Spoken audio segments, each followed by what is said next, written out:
13장 44절로 51절까지 다 같이 시작. 천국은 마치 밭에 감추인 보화와 같으니 사람이 이를 발견한 후 숨겨두고 기뻐하며 돌아가서 자기의 소유를 다 팔아 그 밭을 사느니라. 또 천국은 마치 좋은 진주를 구하는 장사와 같으니 극히 값진 진주 하나를 발견하며 가서 자기의 소유를 다 팔아 그 진주를 사느니라. 또 천국은 마치 바다에 치고 각종 물고기를 모으는 그물과 같으니 그물에 가득함에 물가로 끌어내고 앉아서 좋은 것은 그릇에 담고 못된 것은 내버리느니라. 세상 끝에도 이러하리라. 천사들이 와서 의인 중에서 악인을 갈라내어 풀무불에 던져 넣으리니 거기서 울며 이를 갈리라. 이 모든 것을 깨달았느냐 하시니 대답하되 그러하오이다. 아멘. 자, 많은 비유를 소개를 했습니다. 많은 비유를 얘기해 놓고 어찌 보면 이게 이제 마지막 비유라고 할 수 있는데요. 마지막 비유를 해놓고 뭐라고 그러냐면 이 모든 것을 깨달았느냐 이렇게 묻습니다. 그랬더니 제자들이 그러하오이다. 우리가 깨달았습니다. 사실 설명 없이는 깨닫기가 조금 어려운 문제이죠. 그런데 어쨌든 제자들에게는 설명을 했다는 얘기예요. 그러나 모든 무리들에게는 설명이 없었어요. 설명이 없으니까 그들은 못 깨달았고요. 못 깨달으면 오해를 하고요. 오해를 하면 예수를 잡아 죽이려 하지요. 그런데 예수님이 제자들에게는 특별히 따로 가외하듯이 여기에 대한 설명을 해줘요. 설명을 해주니까 설명을 해주고 나서 묻는 거예요. 깨달았느냐라고 하니까 예, 깨달았습니다. 그러면 그 설명을 받고 깨닫는 자는 정말 복 있는 자겠죠. 그러나 그것을 깨닫지 못하는 자는 괜히 오해할 수밖에 없고요. 오해하면 악한 마음이 들 수밖에 없고요. 악한 마음이 들면 결국은 예수를 잡아 죽이는 데까지 나가니까 그들은 오히려 대적자가 되지 않겠어요? 그들은 정말 복 있는 자가 아니라 지지리도 복이 없는 자들이죠. 결국은 복이 없는 자들은 예수를 잡아 죽이는 데까지 나아가게 되어집니다. 그래서 예수님의 이 비유가 어떤 면에서는 정말 어려운 것을 쉽게 깨닫게 하시려는 그런 의도도 있지만 경우에 따라서는 그 말씀에 걸려 넘어지는 자들도 있다.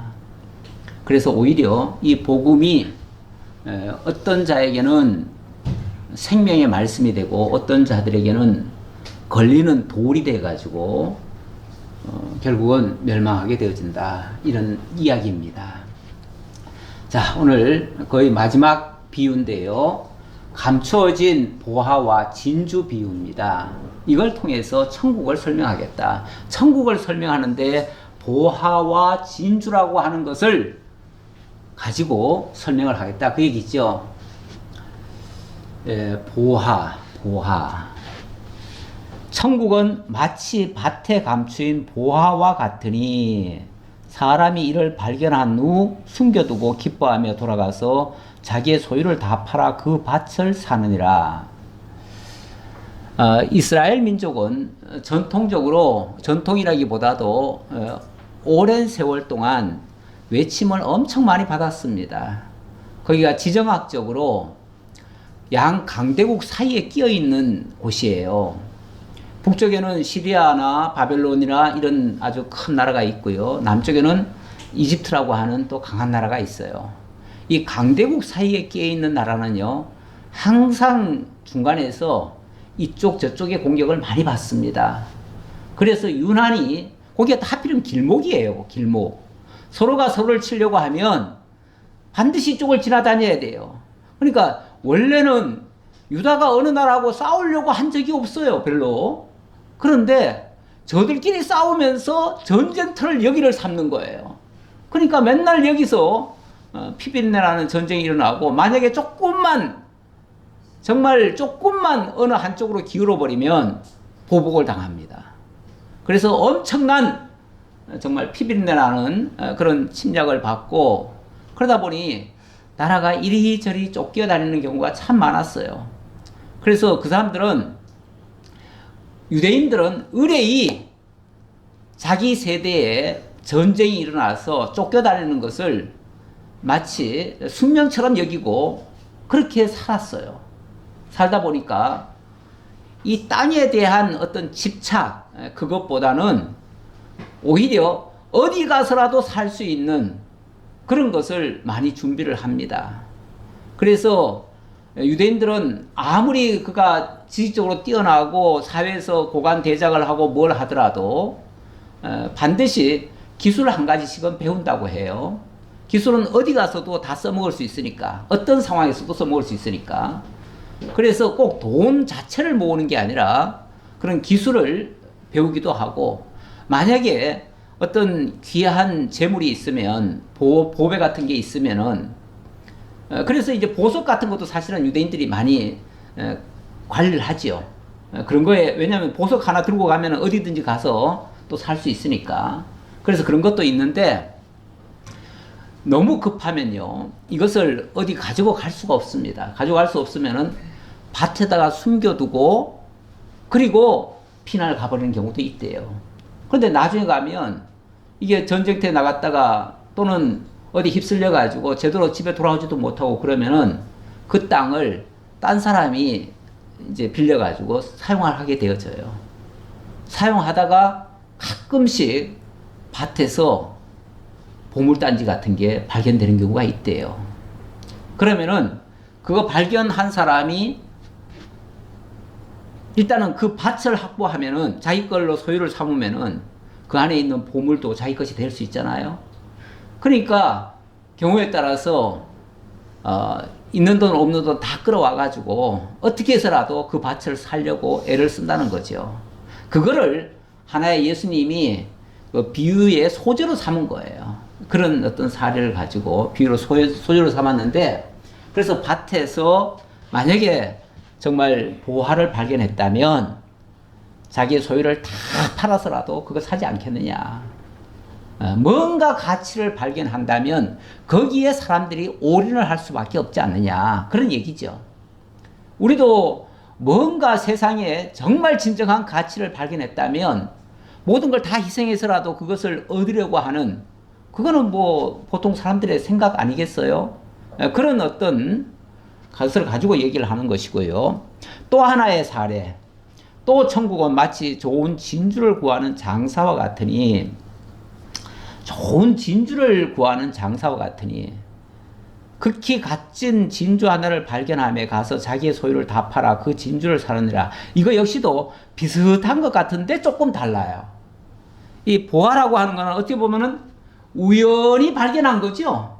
발견한 건데, 이 진주라고 하는 거는 어떤 가치를 알고 그것을 얻고자 힘을 쏟는 거예요. 그래가지고 만약에 그 가치 있는 것이 저 멀리 있다고 하면 그 멀리를 기어코 가서라도 그걸 구해온다는 거예요.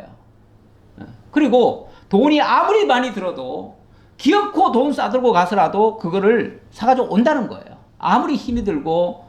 그러니까 어떤 확정된 것이죠. 확정된 보물인 거죠. 그러니까 진주라고 하는 것과 일반 보화라고 하는 것은 이렇게 좀 차이가 나요. 그래서 보화를 특징적으로 얘기하자면 우연한 발견과 같은 것이고, 진주라고 하는 것은 어떤 가치를 가지고 지속적으로 추구해서 기어코 얻는 건데, 이걸 지금 천국에다가 비유를 했어요. 천국이라고 한다면 그러면 결국은 하나님이 하시는 일인데, 하나님이, 여기 제가 이렇게 써놨어요.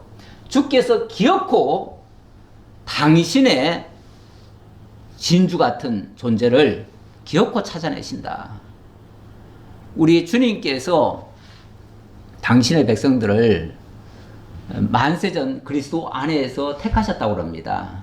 그 택하신 백성을 그러니까 아주 고귀하게 사실은 지어 놓으신 거죠. 아까 우리 찬양을 당신은 사랑받기 위해 태어난 사람 이렇게 찬양을 했는데요.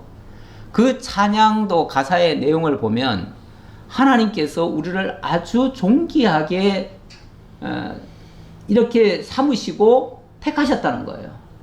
택하셨으면 그 택한 자를 우리가 그분을 찾는 게 아니라 그분이 우리를 그렇게 지어 놓으시기 때문에 그분이 우리를 찾아오셔요.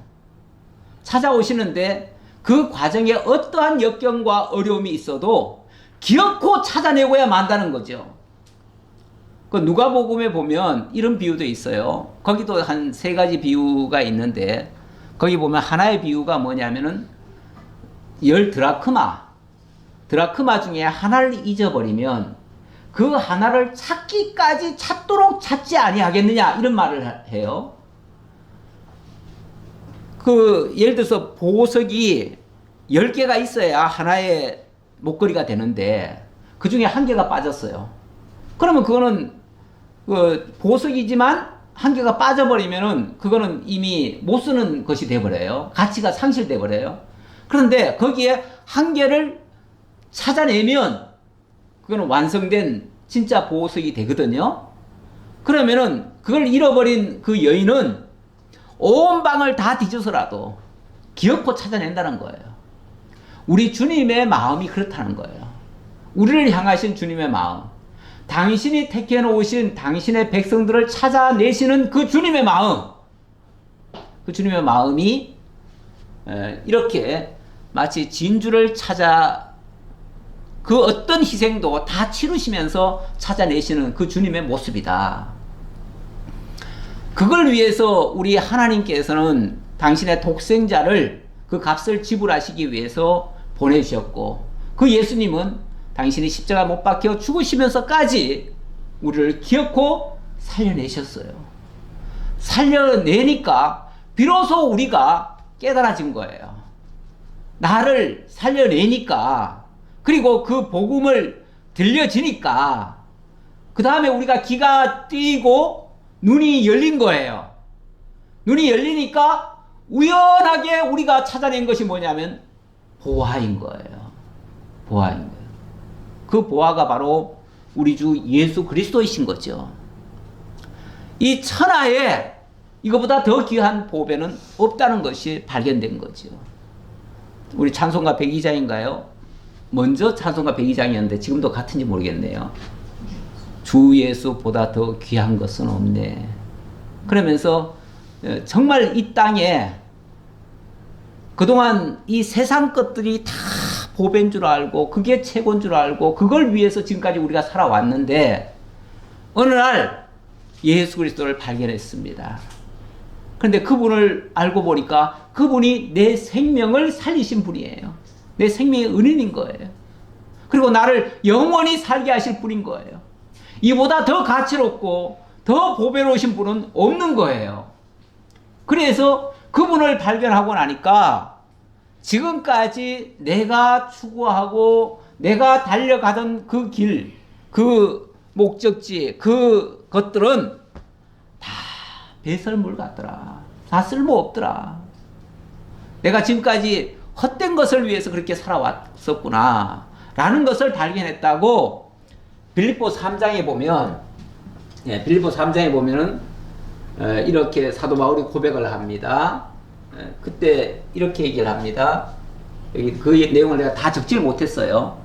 다 적지를 못했는데, 내가 그리스도와 그 부활의 권능과 그 고난의 참여함을 알고자 하여 그의 주심을 본받아, 이러면서 쭉 했는데, 요 뒤에 보면은 내가 이 주님을 발견하고 나서 보니까 지금까지 내가 위하였던 모든 것들이 다 배설물 같더라. 그래서 다 버렸다. 더 귀한 걸 느끼면은, 더 귀한 걸 찾으면은 우리는 덜 귀한 거, 쓸모없다고 느껴지는 것들은 버리게 돼 있습니다. 그렇죠? 버리게 돼 있어요. 원래 손에 있는 거, 그거 뺏으려면 그게 굉장히 위험하고 안 좋아서 그걸 뺏으려면은 더 좋은 걸 줘야 돼요. 더 좋은 걸 줘야 그걸 뺏어낼 수가 있습니다. 지금까지 우리가 가지고 있던 그게 다 귀한 줄 압니다. 생명인 줄 압니다. 그거 뺏기면 큰일 나는 줄 압니다. 우리는 자기가 가지고 있는 것이 전부라고 생각하고 그거 잃으면 다 잃는 것처럼 그렇게 안타까워합니다. 근데 그것을 내려놓게 하려면은 더 좋은 것을 발견해야지요. 그래서 우리가 정말로 예수 그리스도를 발견했다면, 그분이 정말 보배인 줄을 안다면, 그러면 다른 것들을 다 버릴 수가 있습니다. 이게 아까 그 얘기예요.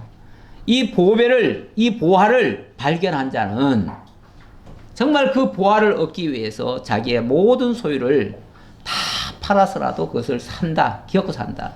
다 배설물처럼 여기고 그런 것들을 다 버리면서까지 그것을 얻기를 위한다.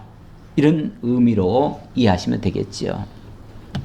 그래서 이 진주라고 하는 거, 그런데 왜 하필이면 또 진주라고 했을까?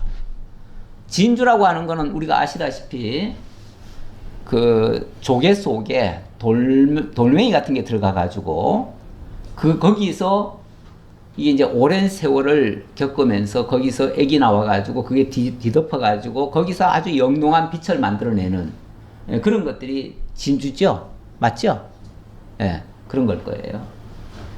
거기에는 엄청난, 사실은 그 몸속에 돌이 들어와 가지고 그것이 뿌리를 내리고 자리를 잡아 가지고 그게 보석으로 바뀌는 동안에 그 조개는 엄청난 고통을 당하는 겁니다. 사실은 많은 오랜 세월 인내와 그 고통 속에서 그게 이제 보배로 만들어지는 거죠. 그렇게 되어질 것을 가리키는 건데, 우리 하나님께서 우리를 보시는 시각이 정말 진주처럼 여기고, 그렇게 해서 그러니까 우리를 하나님의 사람으로 만들어가는 과정에도 어찌 보면 그런 연단과 시련이 있다는 얘기예요. 그런 걸 통해서 우리를 하나님의 사람으로 만들어 가신다는 뜻이에요. 그렇게 만들어진 사람들이 정말 그리스도를 존귀하게 여기고 그분만을 위해서 살아가게 된다라고 하는 그런 의미로 이해하시고, 그렇게 되어지면 온전히 천국이 이루어진다. 그에 의해서. 그 다음에 47절 내용입니다. 47절로 52절에서는 고기잡이 비유와 천국의 서기관 역할에 대해서 가르치시는 장면인데요.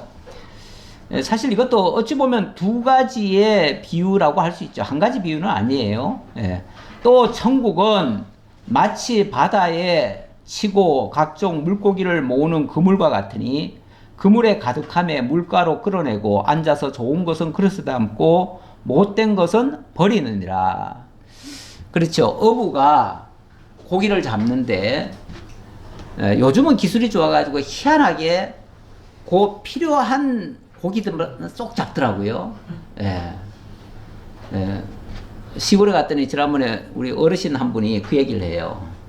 멸치 반찬을 드시면서 하는 소리가, 그 큰 바다에서 어찌 이렇게 작은 멸치를 잡았을꼬.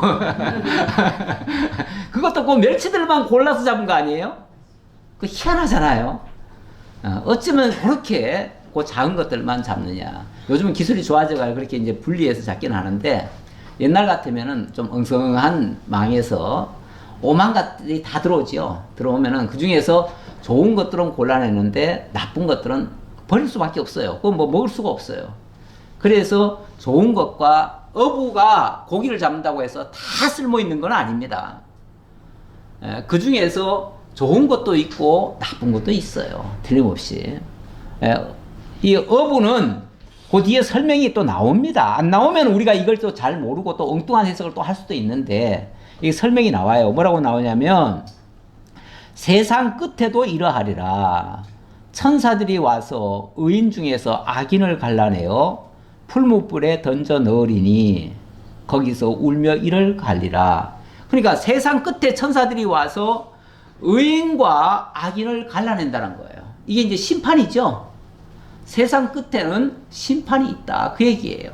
그러니까 이거는 천국이라고 하는 큰 테마에서 지금 얘기를 한 거지만, 천국에서도 이제 심판 부분을 가지고 얘기한 부분이죠.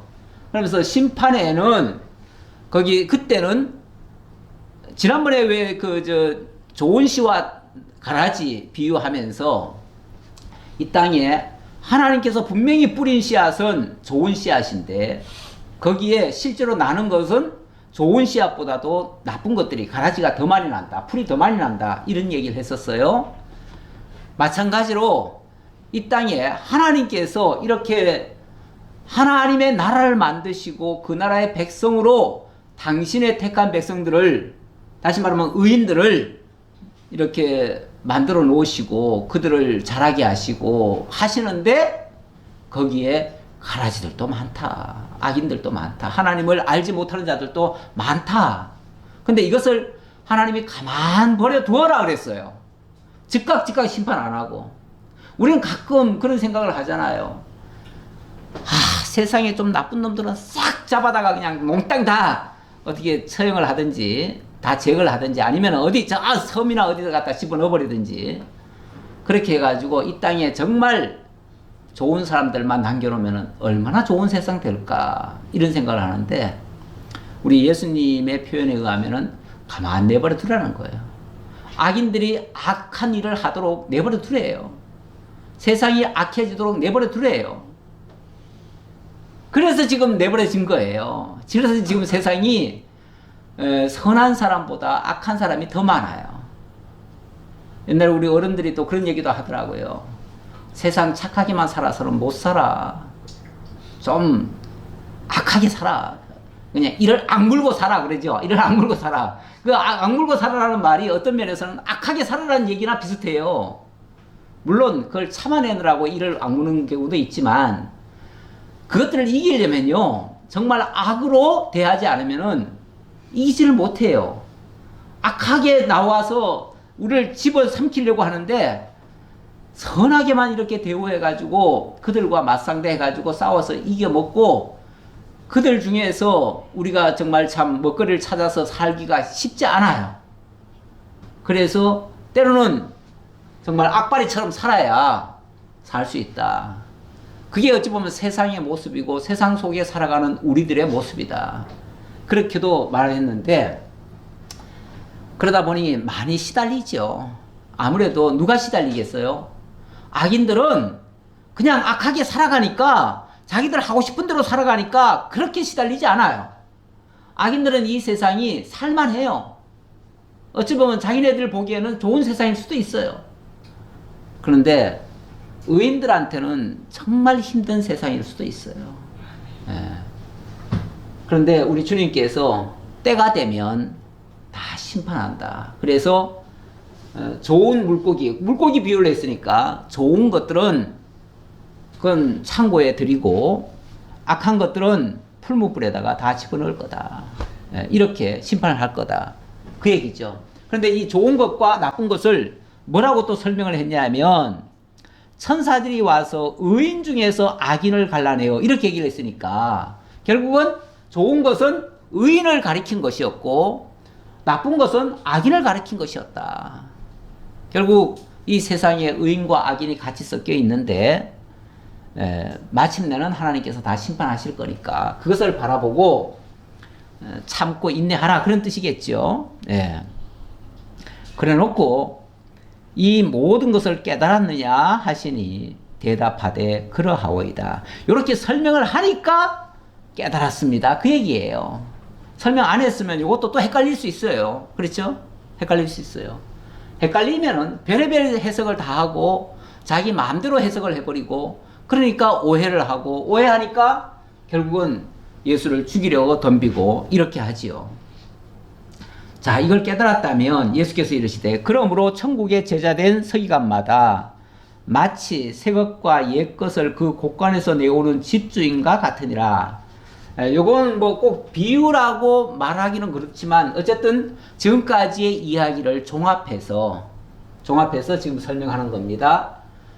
그러면서 너희가 천국의 제자된 서기관마다 이렇게 얘기했는데 어찌 보면 예수님의 제자들은 천국의 제자된 서기관과 같은 자들이죠. 서기관이라고 하는 그 직책은 원래 하나님의 말씀을 기록하고 보관하고 그것을 간직하고 그것을 필요한 자들에게 전달하는데 쓰임 받는 자들이죠. 쓰임 받는 자들인데 하나님의 모든 말씀이 책으로 기록이 됐잖아요. 그것도 옛 것과 새 것으로 기록되어 있잖아요. 옛 것과 새 것이라고 하면은 결국 하나님의 말씀이 옛 언약과 새 언약으로 기록됐다는 얘기예요. 옛 언약은 당연히 구약 성경이고 새 언약은 신약 성경이죠. 구약과 신약의 말씀이 이게 상반된 이야기나 전혀 다른 이야기가 아니라 상호 보완하는 이야기잖아요. 구약의 내용이 하나님의 언약의 말씀이고 신약의 내용이 그 언약의 성취의 말씀이니까 결국 구약과 신약을 가지고 하나님의 모든 역사를 설명할 수 있는 거예요. 그렇지 않아요? 하나님의 모든 역사라고 하는 것이 이 세상에 되어지는 모든 일들이라고 하는 것이 결국은 하나님의 역사를 다 증거하는 거 아니겠어요? 증거하는데 구약 성경과 신약 성경을 통해서 하나님을 설명을 하고 하나님이 보내신 자 예수가 그리스도이심을 증거하고 그가 우리를 구원해서 하나님의 백성 만든다는 이야기고 결국은 천국을 완성한다는 이야기 아니겠어요? 이걸 통해서 진리를 확정하는 거죠. 이게 천국의 제자들은 서기관들이 할 일이고 어찌 보면 오늘 우리도 그 역할을 하고 있는 거죠. 오늘 우리에게 하나님이 이 말씀을 들려주셨어요. 괜히 들려준 게 아니라 이 말씀을 가지고 마치 서고에서 옛 것과 새 것을 꺼내다가 필요한 자들에게 공급하는 것처럼 하나님의 이 복음이 필요한 자들에게 이 진리의 말씀을 확증해서 정말 하나님의 살아계심과 하나님의 능력을 소개하는 그런 내용이죠. 이것을 뭐라고 그러냐면 복음이라고 얘기할 수 있죠. 제가 누가복음 24장 44절 가져왔는데 이거는 구약 성경이 어떻게 구성되어 있는가를 소개하는 내용이라고도 볼 수 있습니다. 잠깐 한번 보지요. 사실 뭐 요한복음 5장 39절 같은 경우는 모든 성경이 내게 대하여 증거한다. 이렇게 해서 그것도 아주 성경이 무엇인가를 설명하는 데 굉장히 중요한데 저는 좀 더 구체적으로 나눠서 설명하기 위해서 또 이르시되 내가 너희와 함께 있을 때 너희에게 말한 바 곧 모세 율법과 선지자의 글과 시편에 나를 가리켜 기록된 모든 것이 이루어져야 하리라 한 말이 이것이라 하시고 여기 구약 성경 여기 율법과 선지자의 글과 시편이라고 하는 것은 구약 성경 전체를 얘기하는 겁니다. 구약 성경 전체가 모세 율법, 모세 오경이죠. 그리고 선지자의 글, 그게 이제 모든 선지서들이에요. 선지서와 그 다음에 역사서들이에요. 그 다음에 시편, 이게 욥기부터 아가서까지의 내용 아닙니까? 이런 것들이 전부 예수 그리스도를 가리켜 기록된 모든 것이다. 그리고 그것이 이루어져야 하리라 한 말이 이것이라 했는데 그것에 언약된 것이 이제 성취되어져야 하는 것이 바로 이것이다 했는데 그게 바로 신약이에요. 그게 신약이고 이에 그들의 마음을 열어 성경을 깨닫게 하시고 그 성경을 풀어주면 그 풀어주는 그 성경 속에서 진리가 확증이 되어지니까 그 성경을 통해서 예수가 깨달아지는 거예요. 또 이르시되 이같이 그러니까 그들의 마음을 열어서 성경을 깨닫게 하시고 또 이르시되 이같이 그리스도가 고난을 받고 제3일에 죽은 자 가운데서 살아날 것과 또 그의 이름으로 제사함을 받게 하는 회개가 예루살렘으로부터 시작해서 모든 족속에 전파될 것이 기록되었으니 이게 성경의 핵심적인 주제예요. 성경의 핵심이 결국 하나님께서 당신의 독생자 예수 그리스도를 보내서 십자가에 못 박아 죽게 하시고 그 죄값으로 죽게 하시고 그리고 3일 만에 부활하셔서 그 이름으로 말미암는 제사함의 역사가 온 천하 만민들에게 선포되어서 그 복음을 듣는 자들이 다 하나님께로 나와서 새 생명을 얻고 하나님의 자녀가 되어지는 이런 역사가 일어나는 거예요. 이렇게 될 것이 기록되었고 그 기록된 대로 너희는 이 모든 일의 증인이라. 이 일을 지금 제자들이 하는 일 아니겠어요? 제자들이 이 일을 통해서 정말 이 세상에 가장 가치로운 것들이 바로 예수 그리스도구나. 주 예수보다도 더 귀한 것은 없구나. 그래서 그 예수를 붙잡고 그 예수를 통해서 생명으로 나오게 되는 거죠. 이렇게 될 것이 바로 서고에서 곳간에서 새 것과 옛 것을 꺼내다가 정말 하나님의 나라를 소개하는 것과 같다. 그 얘기죠. 오늘 우리가 이 성경을 통해서 성경 66권을 통해서 예수가 그리스도라고 증거하고 하나님이 살아계시다고 하는 것을 증명하고 있습니다. 그걸 증명하는 것이 바로 이 서기관들이 이 옛것과 새것을 꺼내다가 증거하는 것과 똑같다 그 말이죠. 이 진리 확증하는 것과 똑같다. 천국은 이렇게 해서 만들어지고 거기에 참여하게 되어진다. 이 천국에 우리 모두가 참여하게 되어진다 그 말이죠. 자, 53절로 넘어갑니다. 53절로 넘어가면 조금 장면이 바뀌어요. 뭐 큰 틀에서는 행적에 의한 교훈이 참 선자인 증거를 지금 하고 있는 중인데, 이번에는 단순히 이렇게 비유로 말씀으로 증거만 하는 게 아니라 실제로 당신이 버림을 받습니다. 자, 그 내용이 아까 보니까 십자가에 못 박혀 죽게 되는 일이다 그랬는데, 예수님이 이 땅에 오신 것을 그냥 직설적으로 얘기하면 죽으러 오신 거예요. 그렇죠? 죽으러 오셨어요.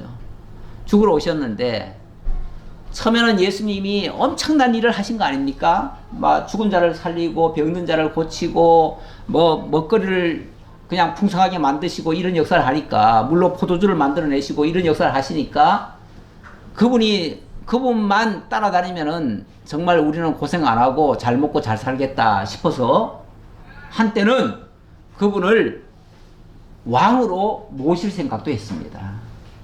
네. 이분을 우리의 왕으로 모셔놓으면 이분이 우리를 통치하면 우리나라는 로마 치하에서도 건짐을 받고, 그리고 이 땅에서 정말 하나님의 나라가 완성되어지고, 그러면은 정말 우리가 좋은 세상 살겠구나, 고생 안 하고 살겠구나, 이런 어떤 소망을 가지고 그 예수를 처음에는 대했어요. 근데 점점 예수님의 입에서 굉장히 거친 말들이 때려따라서 나왔잖아요. 그리고 정말 이해할 수 없는 말들이 많이 나왔잖아요. 그러니까 그때부터 예수가 미치지 않았느냐. 완전히. 그리고 특히 예수님이 오셔서 제일 자극적으로 표현하신 것이 뭐냐면, 예루살렘에 올라오자마자 첫 번째 하신 일이 성전에 올라가서 장사하는 자들의 상을 다 들러보셨잖아요. 그리고 허리띠를 뽑으셔가지고 그걸 찍으시면서 내 집을 강도의 구려로 만들었다고. 하나님께 정말 기도하는 집을, 만민이 기도할 집을 너희들의 장사의 구렬로 만들었다. 실제 그렇죠. 실제 하나님의 성전이 정말로 거룩해야 되고, 거기서는 다른 일체의 잡것이 없어야 됩니다. 그렇죠. 오로지 하나님께만 예배하고, 그곳에 들어가는 순간부터 나올 때까지 하나님 외에는 아무것도 안 보여야 맞아요. 정말 하나님 앞에서 기도하는 그런 집으로, 정말 하나님을 만나는 그런 장소로 사용되어져야 되는데, 어느 순간 그곳은 완전히 장사치들로 그냥 가득 차버렸어요. 그럴 수밖에 없었던 것이, 그 당시 사회적으로 보면 그 당시 왕이 헤롯이었잖아요. 헤롯 이야기가 조금 이따 또 나올 건데, 헤롯은요 원래 유대인도 아닙니다. 유대인도 아니고 이두메 사람이에요. 이두메 사람이 로마 정부의 권력에 빌붙어 가지고 그 권력으로 뇌물 주고, 그리고 왕이 된 거예요. 왕이 됐으니까 사실은 정통성이 없는 거죠. 왕이 될 수가 없는 사람이 왕이 돼 가지고는 자기가 유대인들에게 인정을 받으려니까 어쨌든 유대인들의 환심을 사기 위해서 성전을, 스룹바벨 성전이라고 하나님이 새로 지어준 게 하나 있는데 그 스룹바벨 성전을 증개축을 해가지고 어마어마하게 크게 만들고 거기다가 황금으로 다 갖다 발랐어요.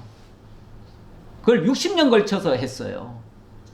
그렇게 하니 그곳에 정상적인 사람들이 모여드는 게 아니라 제사장들도 막말로 돈 주면은 되는 제사장이 들어왔어요. 그러니까 그 사람들이 돈을 주고 그렇게 했다고 하는 것은요, 본전 생각날 거 아니에요. 돈 주고 예를 들어서 제사장이 돼서 그 들어왔다면은 그 사람들이 돈을 뽑아야 될 거 아니겠어요. 자기 들어간 거. 그러려니까 장사치들을 끌어모은 거예요. 끌어모아가지고 거기서 장사를 하고 이런 식으로 했어요. 장사하려니까 정상적으로 하는 게 아니라 다 속여가면서. 속이는 게 뭐냐면 백성들이 뭐 하나님 앞에 제사 드리겠다고 뭘 소를 끌고 오면은 이거 부정하니까 다른 걸로 바꾸라 그러고 웃돈 받고, 아니면은 멀리서 오는데 가져올 필요 없이 여기 와서 사서 하라고. 그래가지고 또 비싸게 팔아먹고 그랬단 얘기예요. 그러니 예수님이 그런 것을 보고 가만히 있을 수가 없잖아요. 그래서 강하게 말씀하셨어요. 그리고 예수님의 특징을 가만히 보면요, 예수님 곁에 온 자들 중에 보면 가난하고 병들고 약하고 이런 자들 많잖아요. 그런 자들에게 예수님이 한 번도 가혹하게 말씀하신 적이 없습니다. 심지어는 간음하다가 현장에서 잡혀가지고 돌에 맞아 죽게 된 여인을 향해서도 사람들이 막 다 죽이자고 하니까 예수님 뭐라고 그러냐면, 너희 중에 죄 없는 자가 돌로 치라. 이렇게 말씀하시면서 나도 너를 정죄하지 아니하노니 다시는 죄를 짓지 말라. 이렇게 하시면서 보내주셨어요. 예수님은 약한 자들에게는요, 정말 거친 말씀 한마디도 안 하셔요. 세리와 죄인들에게는요, 너무나 인자하신 분이에요. 그런데 바리새인들과 서기관들이나 제사장들이나 이런 사람들을 향해서는 이 독사의 자식들아, 이렇게 얘기를 하셔요. 굉장히 거칠게 말씀하셔요. 그러니 실제 권력을 가진 자들은 그들 아닙니까? 그들에게 밉보이는 거예요. 정말 어린 백성들은 그 예수님이 진짜 메시아로 우리 곁으로 오셨나 보다 하고 그분을 따르는데, 정작 힘 있는 자들은 이 예수를 죽이려고 하는 거예요. 더 이상 백성들이 이 예수를 따르면은, 그러면 나중에 자기네들의 권력이 다 사라지고 자기네들의 할 일이 없어서 그럴까봐 그런지 몰라도 어쨌든 백성들로부터 그들을 단절시키기 위해서 예수를 죽이고자 하는 거예요. 이렇게 달라요. 예수님이 무슨 성질이 있으셔가지고 그렇게 독한 말을 하신 게 아니에요. 강한 자들에게는 강하게 하셔요. 정말 권력자들에게는 헤롯 보고도 예수님은 뭐라고 그랬냐면 저 여우라고 그랬어요. 여우. 그것도 정말 거친 표현 아니에요? 예. 자, 이러시는 분이다 보니까 결국 예수님이 그 권력자들과 자꾸 충돌이 되니까 권력자들이 예수를 죽이려고 하는 거죠. 그래서 버림받게 되어진다 그 말이에요. 예수님이 버림받는 장면이요, 몇 군데서 나오는데, 일단 예수께서 고향에서 배척당하신 일을 말씀하십니다. 고향에서도 배척을 당해요. 고향 사람들은 또 사례가 조금 다른데, 고향 사람들은 어찌 보면 자기네들의 선입견이 있죠. 자기네들의 생각대로 예수를 생각했다가 예수를 배척을 하고, 또 헤롯 같은 경우는 뭐 어찌 보면 정치적으로 예수를 핍박하려고 하고요. 또 이건 500여 표적 따라서 온 사람들이 있는데, 이런 사람들도 결국은 나중에 가면은 이들도 예수를 다 배척하게 되어집니다. 그렇게 될 것을 가리키는 장면인데요. 일단 예수님이 환영받는 경우도 있었지만 배척받는 게 더 많습니다. 더 많은데, 일단 53절 보겠습니다. 53절. 예수께서 이 모든 비유를 마치신 후에 그곳을 떠나서 고향으로 돌아가사 그들의 회당에서 가르치시니 그들이 놀라 이르되, 이 사람의 이 지혜와 이런 능력이 어디서 났느냐? 이는 그 목수의 아들이 아니냐? 그 어머니는 마리아, 그 형제들은 야고보, 요셉, 시몬, 유다라 하지 않느냐? 그 누이들은 다 우리와 함께 있지 아니하냐? 그런즉 이 사람의 이 모든 것이 어디서 났느냐 하고 예수를 배척한지라. 예, 고향 사람들이 예수를 배척했네요. 배척한 이유는요, 뭐 자관 그가 가르치는 건 대단한데, 이제 쉽게 말하면 예수님이 예루살렘을 갔다가 또 이렇게 뭐 한 바퀴 돌고 오셨잖아요. 돌고 오니까 몇 년 동안을 못 본 거예요. 못 봤는데 어느 날 예수님이 갑자기 딱 와가지고는 회당에서 가르치시는데 그 가르침이 그 제사장이나 서기관들이 가르치는 것보다 훨씬 더 뛰어난 그런 가르침을 하는 거예요. 그러니까 놀라기는 놀랐는데 한편으로는 아니 이 사람이 도대체 어디서 뭘 배우고 왔길래 이러냐 하고서 우습게 알더라 그 말이죠. 그러면서 그는 목수의 아들이 아니냐. 예, 예수님의 그 육신적인 아버지가 누구죠? 요셉이 원래 목수죠, 목수. 그러니까 목수 집안의 아들이에요. 사람들이 알기로는 그렇게 알고 있는 거죠. 그리고 그 어머니 마리아는 그 뒤로 자식을 많이 낳았어요. 여기 보니까 그 형제들은 야고보, 요셉, 시몬, 유다라 하지 않느냐. 그리고 그 누이들은 다 우리와 함께 있지 아니하냐 이렇게 얘기하죠. 그러니까 남자 형제가 야고보, 요셉, 시몬, 유다 최소한 지금 5명이죠. 최소한 5명이고 또 여자 형제들이 그 누이들 그랬으니까 최하 2명 이상이죠. 2명 이상이니까 5명에다가 2명만 해도 7명인데 아마 그 이상일 거예요. 그러니까 여자들은 뭐 원래 이름을 잘 안 적으니까 그래서 누이들 이렇게 얘기했는데 실제로는 아마 8이나 9이나 이렇게 됐을 수도 있어요. 어쨌든 여기서 우리가 알 수 있는 것은 일단 마리아는 영원한 동정녀는 아니다. 그렇죠? 예, 그걸 이제 설명할 수 있고요. 그리고 고향 사람들은 아무래도 예수님의 그 근원을 알 수가 없습니다. 알 수가 없어요. 그냥 자기네들과 같이 그냥 살았던 그것만 생각하는 거죠. 그러니까 아니 별 볼로 없는 사람 집안에서 목수 집안 아들이 뭐 저렇게 대단한 얘기를 하냐. 그러니까 시답지 않게 얘기했다 그 말이죠. 그래서 배척했다 그 말이죠. 예수께서 그들에게 말씀하시되 선지자가 자기 고향과 자기 집 외에서는 존경을 받지 않음이 없느니라 하시고 그들이 믿지 않음으로 말미암아 거기서 많은 능력을 행하지 아니하시니라. 오히려 예수님이 고향에서는 그렇게 많이 하지 않으셨다. 오히려 다른 데서 많이 일을 하셨다. 이제 그 얘기죠. 어차피 그들이 선입견을 가지고 믿지 않기 때문에 그러는데, 자, 일단 제가 여기 이렇게 정리를 해놨어요.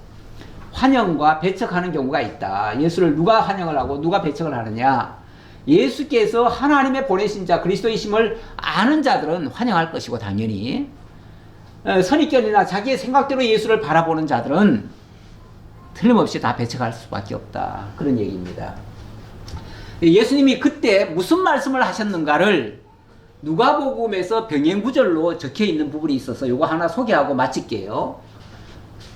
예수께서 그 자라나신 곳 나사렛에 이르사 안식일에 늘 하시던 대로 회당에 들어가서 성경을 읽으려고 서심해 선지자 이사야의 글을 드리거늘 책을 펴서 이렇게 기록한 데를 찾으시니, 아마 그날 회당에 딱 들어가니까 사람들이 그 이사야 성경을 가지고 예수님께 이렇게 줬던가 봐요. 그러니까 예수님이 그 성경을 딱 펼쳐서 설명을 합니다. 주의 성령이 내게 임하셨으니 이는 가난한 자에게 복음을 전하게 하시려고 내게 기름을 부으시고 나를 보내사 포로된 자에게 자유를, 눈먼 자에게 다시 보게 함을 전파하며 눌린 자를 자유롭게 하고 주의 은혜의 해를 전파하게 하려 하심이라 하였더라.